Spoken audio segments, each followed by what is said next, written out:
السلام عليكم ورحمة الله تعالى وبركاته.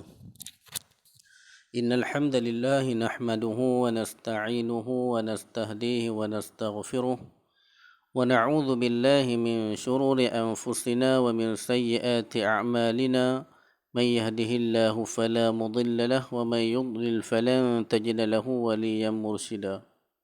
قال رب اشرح لي صدري ويسر لي أمري واحلل عقدة من لساني يفقه قولي آمين. أما بعد.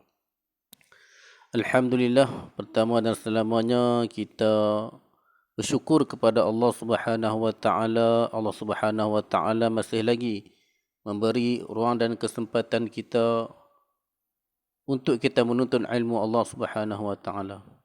Insya-Allah pada hari ini, hari Ahad, 7 hari bulan 2 2021, insya-Allah kita akan belajar pelajaran seterusnya mengenai ilmu tajwid.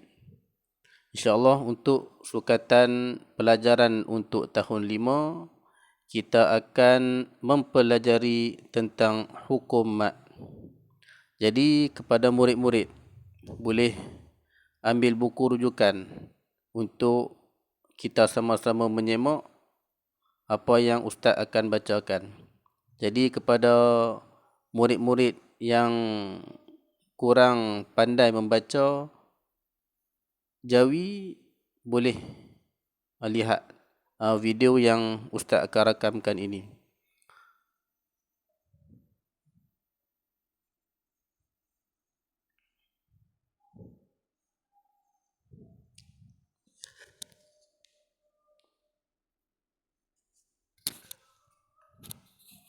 Okey, jadi untuk murid-murid semua, kita tengok sedikit tentang hukum mat dan mat asli.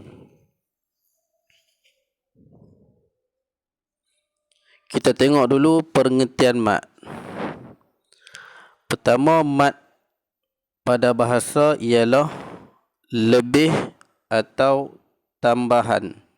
Lebih atau tambahan. Pada istilah ilmu tajwid pula, ialah memanjangkan suara dengan salah satu daripada huruf mat atau huruf lin. Kita tengok pula kepada pembahagian mat. Huruf mat yang kita ketahui terbahagi kepada 3. Yang pertama, huruf mat terbahagi kepada 3. Yang pertama, alif. Yang kedua, waw. Yang ketiga, ya. Kita melihat yang pertama dahulu, alif. Jadi alif sebelumnya berbaris di atas, contohnya qala. Kita tengok perkataan alif tu adalah alif yang sukun. Alif ini adalah alif yang sukun, sebelumnya berbaris fathah. Kita sebut qala. Yang kedua, huruf waw. Sebelumnya berbaris di hadapan ataupun berbaris dhammah. Contohnya yaqulu. Kita tengok huruf waw itu adalah berbaris sukun, dan sebelum huruf waw itu adalah huruf dhammah. Yang ketiga, huruf ya. Sebelumnya berbaris di bawah, contohnya qila. Contohnya qila. Kita tengok kepada huruf yang pertama, iaitu huruf alif. Kita sebut perkataan qala. Kita tengok perkataan qala di sini. Qala, di atas alif tu huruf sukun. Sebelum huruf alif, kita tengok ada baris di atas. Jadi kita akan baca 2 harakat di situ. Qala. Yang kedua, yaqulu. Yaqulu, kita tengok waw itu adalah berbaris sukun, dan sebelum waw berbaris dhammah. Dibaca juga 2 harakat. Yaqulu. Yaqulu. Yang ketiga, huruf mat yang ketiga adalah huruf ya yang sukun. Sebelumnya berbaris di bawah. Kita sebut qila. Kita sebut qila. Di situ juga 2 harakat. Ketiga huruf mad asli ini dibaca 2 harakat. Qala, yaqulu, qila. Okey, kita tengok pula kadar bacaan mad. Okay. Kalimah yang terdapat huruf mad hendaklah dibaca dengan kadar 2 harakat hingga 6 harakat mengikut jenis mad. Sekali lagi, kadar bacaan mad kalimah yang terdapat huruf mad hendaklah dibaca dengan kadar 2 harakat hingga 6 harakat mengikut jenis-jenis mad. Okey, kita tengok pula pembahagian mad. Bahagian mad. Hukum mad terbahagi kepada 2, iaitu yang pertama mad asli ataupun kita panggil mad asas. Yang kedua mad far'i, mad cabangan. Jadi pembahagian mad ada 2 sahaja, iaitu mad asli dan mad far'i. Jadi kalau kita tengok dalam pembahagian mad ni, mad far'i akan terbahagi lagi kepada beberapa cabang yang saya akan sebut sebentar lagi. Kita tengok pula kepada mad asli. Mad asli, pengertian mad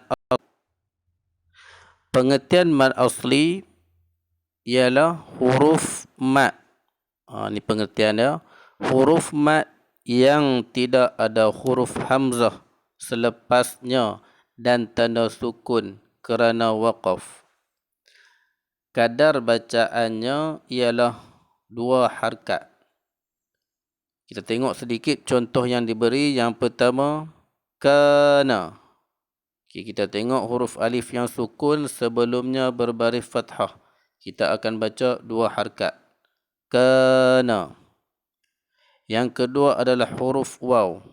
Huruf waw yang sebelumnya berbaris di hadapan ataupun dhammah. Kita akan baca 2 harakat juga. Kafaru. Ru di belakang tu kita akan baca 2 harakat. Seterusnya huruf ya. Huruf ya kita akan baca 2 harakat kerana sebelumnya adalah berbaris kasrah. Kita tengok ya yang sukun sebelumnya berbaris kasrah, kita akan baca 2 harakat. Diberi contoh kepada kita allazina. Allazina. Okey, murid-murid yang dirahmati Allah Subhanahu wa taala, kita tengok pula kepada bahagian mad asli. Mad asli.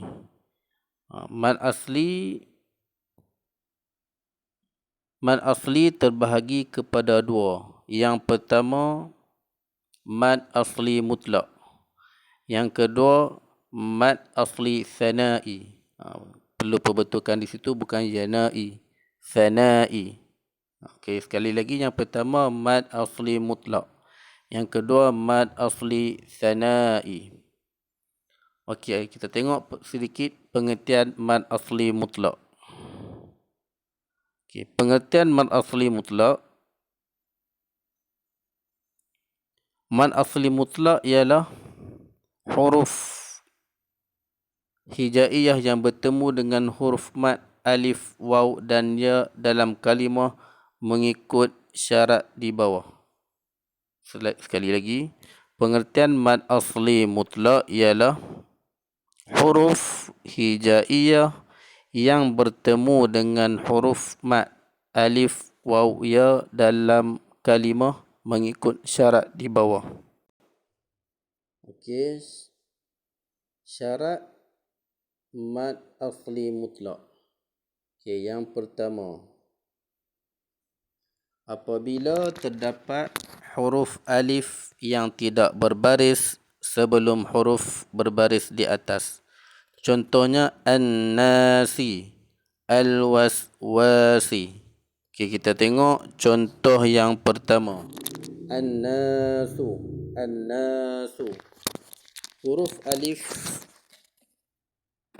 yang tidak berbaris sebelumnya berbaris fathah. Jadi kita baca 2 harakat. An-nasu. Yang kedua, al-waswasi. Al-waswasi. Huruf alif yang tidak berbaris sebelumnya berbaris di atas.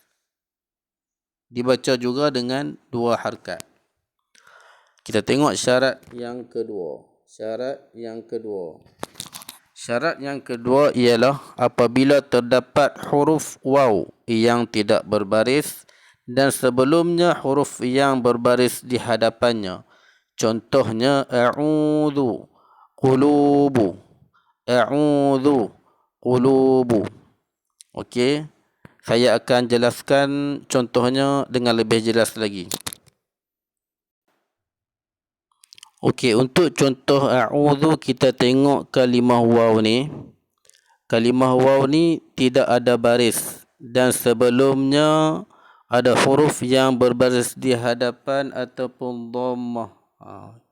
Jadi kita akan baca 2 harakat a'udzu. Waw yang tidak berbaris itu dinamakan mat.